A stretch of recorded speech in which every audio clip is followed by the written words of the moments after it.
आज तो मनात देवाकडे प्रार्थना करत होता. जीवनात पहिल्यांदा मनापासून देवाकडे काही मागत होता. मनात फक्त इतकंच म्हणत होता, देवा काहीही कर, माझ्या जीवनातलं सर्व पुण्यपणाला लाव, पण आज मला वाचव, आज मला सुखरूप घरी घेऊन चल. 2 महिन्याआधी राजेश 12वी पास, एक युवक, दिसायला आकर्षक व्यक्तिमत्वाचा. ही कथा कोकणातील आहे. फार पूर्वीची नाही, साधारण 20-25 वर्षापूर्वीची असावी. तेव्हा कोकणातील लोक शेती व मासेमारीची कामे करायचे. राजेश पण आपल्या वडिलांसोबत हेच काम करायचा. त्यातून त्यांना चांगले उत्पन्न मिळत असे. घर खर्च व्यवस्थित निघून पैसेसुद्धा वाचायचे. राजेशला 2 बहिणी होत्या, पण तो मुलगा असल्यामुळे घरात त्याचेच जास्त लाड व्हायचे. गावातल्या मित्रांसोबत फिरणे आणि मासेमारी करणे हेच कामं तो करायचा. राजेश मित्रांसोबत कधीतरी रात्रीसुद्धा मासे पकडायला जायचा. त्यांचं गाव समुद्राच्या शेजारीच होतं. समुद्राच्या जवळच्या खारफुटीच्या जमिनीत काही कोकणी लोक शेती करतात. त्यावेळेस कापणीचे दिवस सुरू होते. कापणीनंतर सर्व पिकं घरी आणणं शक्य नसतं, म्हणून धान्याच्या सुरक्षेसाठी तिथे कोणीतरी थांबणे आवश्यक असतं. एक दिवस राजेश आपल्या मित्रांसोबत नाक्यावर बसला होता. सर्व मित्र बसून गप्पागोष्टी करतच होते. तेवढ्यात राजेश सर्व मित्रांना म्हणाला की त्यांच्या पिकांची कापणी कालच झाली आहे, पण झोडपणीला म्हणजे मळणीला मजूर मिळाले नाहीत, म्हणून धान्य घरी आणेपर्यंत धान्याच्या राखणदारीसाठी नेहमी त्याचे वडील असतात. पण आज त्याच्या वडिलांची तब्येत बरी नसल्यामुळे आज त्याला शेतावर थांबावे लागणार. सर्व मित्रांमधून राम म्हणाला, भाऊ आमची पण कापणी झाली आहे, मला पण पप्पांनी राखणदारीसाठी सांगितलं आहे. मनीष म्हणाला, तुम्ही दोघं आज राखणदारी करणार, पण तिथे एकटे राहू नका, तशी पण तुमची शेतं लांब लांब आहेत. सर्व मित्रांमध्ये बबन खूपच शरारती होता. पटकन बबन म्हणाला, हो मित्रा, तिथे एकटं नका राहू, नाहीतर भूत येईल. असं म्हणून बबन हसू लागला. रामने त्याच्याकडे रागाने पाहिले, तसे बबनचे हसणेच थांबले. राजेश म्हणाला, मग तुम्ही सर्वजण का नाही येत माझ्यासोबत? आपण सर्व तिथे जाऊ, पार्टीची पार्टी होईल आणि राखणदारी पण होईल. मग काय म्हणता? शिरीष आणि रोशन तर नाही म्हणाले, पण बबन, राम, मनीष हे तयार झाले. सर्व मित्र आपापल्या घरी गेले. राजेशच्या म्हणण्यानुसार सर्व मित्र हनुमान मंदिराजवळ भेटले. काहींनी खाण्यापिण्याच्या वस्तूसुद्धा सोबत आणल्या होत्या. सर्व मित्र शेताकडे चालू लागले. काहीच वेळात ते खाडीजवळच्या शेतजमिनीवर होते. एक चांगली जागा बघून सर्वजण तिथे बसले. आधी गप्पा-टप्पा आणि नंतर खाणं पिणं केलं. त्यानंतर सर्वांनी झोपण्यासाठी चादरी अंथरल्या. झोपून सर्व मित्र गप्पा मारू लागले. काही वेळातच सर्वांना झोप लागली. पण आता त्यांची वाईट वेळ सुरू झाली होती. असं म्हणतात की खाडीत एक गिरा नावाचं भूत असतं. गिरा हा माणसांना वेगळ्याच पद्धतीने मारतो. गिऱ्याचं शरीर हे चिकट असतं. त्याला एक शेंडीसुद्धा असते. तो झोपलेल्या माणसांची मापं घेतो आणि त्याच आकाराचे खड्डे खणतो आणि त्या खड्ड्यात तो माणसांना काढून टाकतो.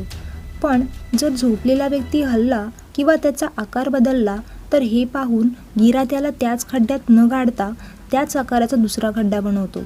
या कथेतील गिरासुद्धा त्या 4 मित्रांजवळ आला. 4 मित्रांना पाहून तो गिरा खूपच खुश झाला आणि खड्डे बनवू लागला. तसे पाहता तो खड्डे काही मिनिटातच बनवतो. पण त्या आवाजाने बबनला जाग आली. त्याने पाहिलं की समोर मृत्यूच त्यांच्यासाठी मृत्यूचा पलंग सजवत आहे. भीतीने बबनला घाम फुटला. त्याने मित्रांना हळूच जागं केलं. सर्व मित्र जागे झाले. समोरचं दृश्य पाहून सर्वच घाबरले. गिरा अजूनही खड्डे बनवण्यात मग्न होता. राम हळूच म्हणाला, सकाळच्या 4 वाजेपर्यंत फक्त आपल्या शरीराचा आकार बदलत राहा, बस, बाकी काही करायची गरज नाही. रामसहित सर्व मित्र घाबरलेच होते, पण रामने सांगितलेल्या युक्तीचा अवलंब सर्व मित्र करू लागले. सर्व मित्र आपल्या शरीराचा आकार बदलू लागले. काहीच वेळात गिरा तिथे आला. गिऱ्याने पाहिले की सर्वांचे आकार बदललेले आहेत. त्याने पुन्हा त्या 4 मित्रांची मापं घेतली आणि खड्डे बनवायला गेला. पण रात्रभर सर्व मित्रांनी एकच प्रकार केला. कुणी हात हलवत असे, कुणी पाय हलवत असे आणि आपला आकार बदलत असे. पण गिरा मात्र सतत त्यांची मापं घेऊन खड्डे बनवतच होता. असे करता करता पहाट झाली. सकाळच्या 4 वाजता कोंबड्याने बांग दिली. गिऱ्याला परत जाताना पाहून राजेशला विजयी आनंद झाला. राजेश आनंदाने आणि रागाने ओरडला, "अरे ए गिऱ्या, कुठे चाललास? सकाळ झाली म्हणून घाबरलास का? एवढ्या वेळेपासून मापं घेत होतास. मूर्ख कुठला. मी नाही घाबरत तुला. हिम्मत असेल तर माझं काय वाईट करशील ते वाईट करून दाखव. पाहूया तरी तुझ्यात किती हिम्मत आहे." राजेशचे ते अपमानजनक शब्द ऐकून गिरा फारच रागवला होता. पण पहाट झाल्यामुळे गिऱ्याला तिथे थांबणे शक्य नव्हते. तो निघून गेला. गिरा गेल्यावर राम राजेशवर फारच ओरडला. राम म्हणाला, "राजेश, त्याला काय मूर्ख म्हणतोस? तूच खरा मूर्ख आहेस. अशा कोणत्याही शक्तींना भडकवायचं नसतं. माणसं आपला अपमान झालेला विसरून जातात, पण भूत नाहीत. तो नक्कीच काहीतरी करून दाखवेल.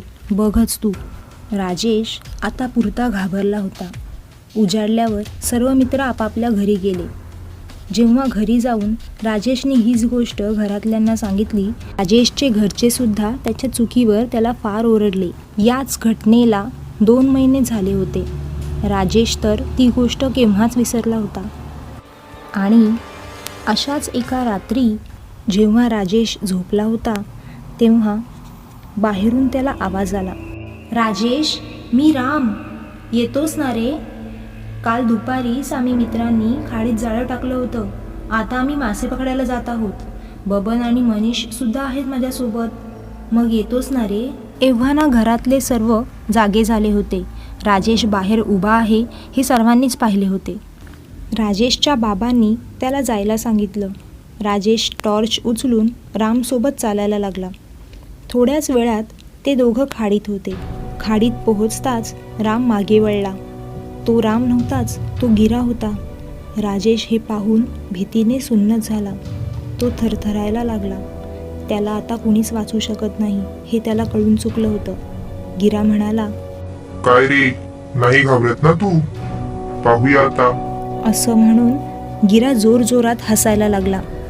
गिऱ्याच्या हसण्याचा आवाज राजेशच्या कानात गरम तेल ओतल्यासारखा जाणवत होता. राजेशच्या चेहऱ्याजवळ स्वतःचा चेहरा नेऊन गिरा म्हणाला, "आता बघच माझी हिम्मत, मी काय करतो ते." राजेश तर मरण्याआधीच मेला होता. तो एक पुतळा बनून समोर उभा होता. काही मिनिटातच गिऱ्याने खड्डा बनवला. राजेशला उचलून त्या खड्ड्यात ठेवण्यासाठी गिऱ्याने आपला हात पुढे केला. राजेशला उचलण्यासाठी जसा गिऱ्याने त्याला स्पर्श केला त्याबरोबर गिऱ्याला एक जोरदार झटका लागला आणि तो दूर जाऊन पडला. गिऱ्याला असं पडताना पाहून राजेशला वेगळंच वाटलं.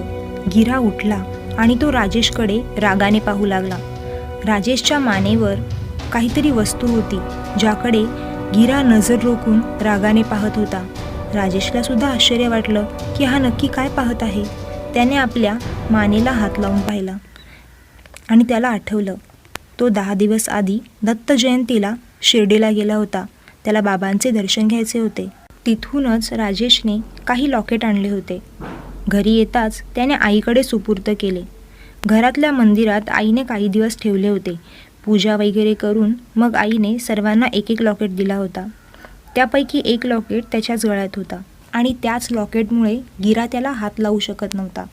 राजेश आता पूर्ण शुद्धीत आला होता. राजेश गप्प काहीही न बोलता मागे फिरला. त्याने घरचा रस्ता धरला. गिऱ्याला आता फारच राग आला होता. त्याच्या हातची शिकार निसटली होती. राजेशच्या मागे मागे गिरा चालू लागला. गिरा म्हणाला, "काय रे, कुठे गेली तुझी हिम्मत? हिम्मत असेल तर तो लॉकेट काढून दाखव." "काय रे, काय सांगतोय मी? आहे ना हिम्मत?" पण मात्र यावेळी राजेश काहीच बोलला नाही. तो फक्त घराच्या दिशेने चालला होता. जेवढ्या लवकर त्याला जाता येईल तेवढ्या लवकर तो चालत होता. मनात फक्त साईबाबांचा जप करत होता. बस काहीही करून त्याला घरी पोचायचं होतं. गिरा राजेशचा खूप वेळ पाठलाग करत होता. त्याला काहीही बोलून त्याला फक्त लॉकेट उतरवण्यासाठी भडकवत होता. पण राजेश यावेळी मात्र हुशार झाला होता. तो काहीही न बोलता घराच्या दिशेने चालला होता. मनात फक्त साईबाबांचा जप करत होता आणि त्यांना विनवणी करत होता की त्याला सुखरूप घरी घेऊन चला. गिरा मागून राजेशला नाही नाही ते बोलत होता. पण राजेश याकडे लक्ष न देता मागे न पाहता घराकडे चालत होता. काही वेळातच तो घराच्या अंगणात पोहोचला. आपल्या घराला समोर पाहून सुखरूप घरी पोहोचल्याच्या आनंदाने राजेशला रडू आले. तो टाहो पोडून घराच्या अंगणात गुडघ्यावर बसून रडू लागला. एव्हाना घरातले जागे झाले होते. राजेशने घडलेली घटना सर्व घरातल्यांना सांगितली. घरातले सुद्धा खूप घाबरले. देवाचे आभार मानत होते की राजेश सुखरूप परत आला. मित्रांनो, चूक तर सर्वांकडून होते, पण जो चुकीतून शिकतो तोच तर खरा मनुष्य असतो. अशीच चूक आपल्या कथेतील नायक राजेशकडून झाली, पण तो आपल्या चुकीतून शिकला आणि सुखरूप घरी आला. आता राजेशने रात्री मासेमारी करायचं सोडूनच दिलं.